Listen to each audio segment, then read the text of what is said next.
Hey there, everybody. Welcome to another edition of THW NHL News and Rumors Rundown for the weekend of March 27th, 2021. My name is Jim Parsons. I'm here with thehockeyrators.com. Bunch of news, bunch of rumors, lots to go through with the NHL as we head towards the NHL trade deadline on April 12th. A couple things to let you know before we do that. One, you can go to the Hockey Rater at Twitter if you want to follow us there. We recommend that you do so. Check out all the latest news and rumors on thehockeyraters.com. I put up a rumors article daily there. And then, of course, the facebook.com way over in the corner there, facebook.com/thehockeyraters. You can follow us there. All right, bunch of stuff to go through. The big news, of course, this week was that the NHL officiating might be changing a little bit here in the NHL. Tim Peel was relieved of his duties by the league for admitting on a hot mic, a live mic, that he was making a makeup call where the penalty in a Nashville Predators versus Detroit Red Wings game. Now, it's not like he fixed the game or anything like that. There's no real concern that that's a massive issue in the NHL, but what has happened is it looks really bad. The NHL has decided to let him go, and there could be more watchful eyes on how this works going forward, if penalties will be black and white, yada, yada, yada. There is some fallout potentially from all this in terms of the fact that the NHL is a little concerned with how often they're getting into the sports betting game of things, that any appearance of some malpractice or some sort of malfeasance would be a bad idea. So that could be one of the reasons why Peel was let go so quickly. But it is a deal. I mean, everybody knows there are makeup calls in the NHL. The officials are trying to do some game management at any given time. If that's no longer going to be allowed, or at least they're going to try to rain down on that stuff, it'll be very interesting to see how penalties are going to be called for the end of the year, how that leads into the playoffs, what happens in a tight game in the third period. We'll see how all of this affects everything. It might change nothing, but it might change a lot, so we'll see what happens.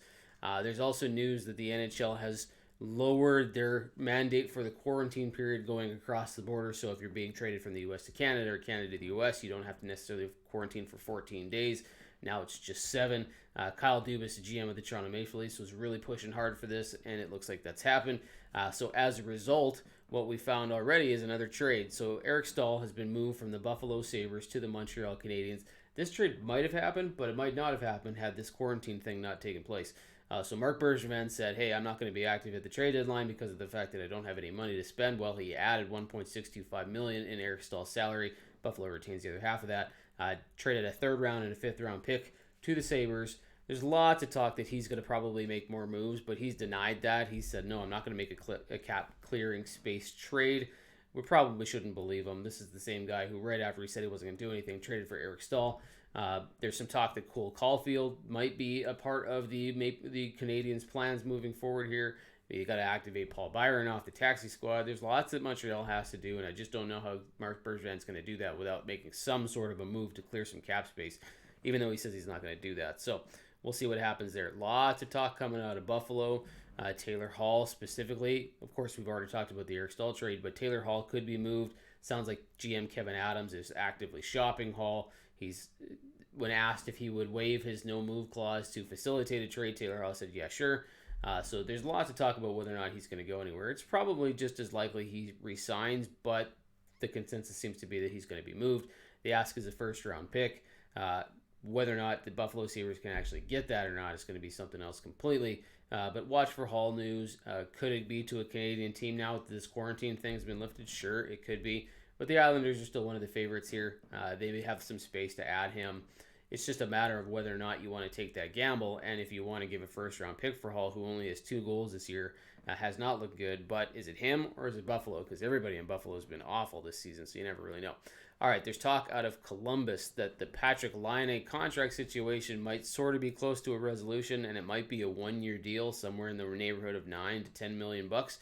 Aaron Portzline of The Athletic is reporting that that's what he could see happening here, that both sides might agree to a 1-year deal. The Blue Jackets don't want to lose Laine because of the fact that they traded Pierre-Luc Dubois to get him.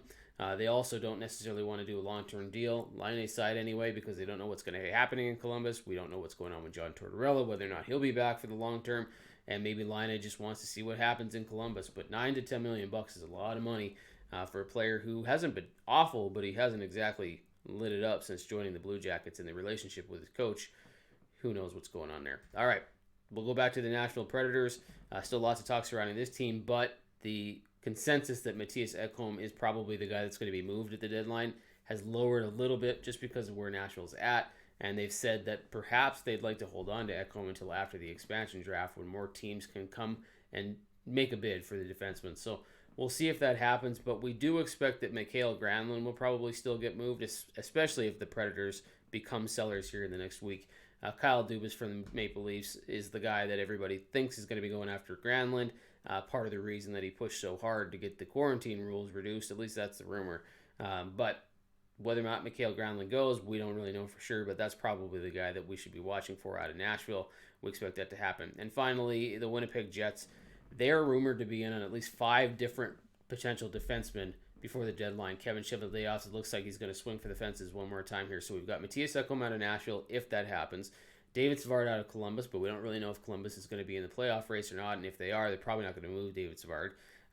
Travis Hammock is always mentioned when it comes to the Winnipeg Jets, and he might be moved out of Vancouver. And then, of course, Josh Manson in Anaheim. Anaheim's probably going to be a seller, but we don't know if they're going to be wanting to move Manson. And then maybe Rasmus Ristolainen out of Buffalo. We'll see if that goes anywhere, but that could be the deal. All right, guys, that's going to do it for us this week. Thank you very much for tuning in. Check out the YouTube channel. Like, subscribe. Join us next week as well, and then go to thehockeyraiders.com for all your news and rumors reports. This is Jim Parsons from the Hockey Raiders. Talk to you soon.